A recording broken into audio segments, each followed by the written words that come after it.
নমস্কার, আমার পড়ার ঘর ইউটিউব চ্যানেলে সবাইকে স্বাগত। আজকের স্বাস্থ্য বিষয়ক বেশ কিছু জিকে নিয়ে আমি আপনাদের সামনে তুলে ধরছি।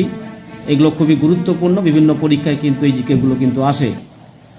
প্রথম প্রশ্ন, একজন স্বাভাবিক স্বাস্থ্যবান মানুষ 24 ঘন্টায় কতবার শ্বাস প্রশ্বাস নেয়? উত্তর 23,040 বার।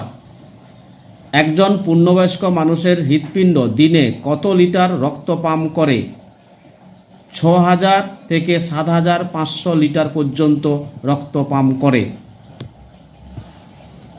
মানুষ প্রতি রাতে গড়ে কত মিনিট স্বপ্ন দেখে? 1.5 মিনিট গড়ে স্বপ্ন দেখে। একজন সুস্থ স্বাভাবিক মানুষের হৃৎপিণ্ড দিনে কতবার স্পন্দিত হয়? 1,30,680 বার। ভিডিওটি ভালো লাগলে একটা লাইক ও শেয়ার করে আমাদের সঙ্গে থাকুন এবং সাবস্ক্রাইব করবেন এ ধরনের নতুন ভিডিও পাওয়ার জন্য।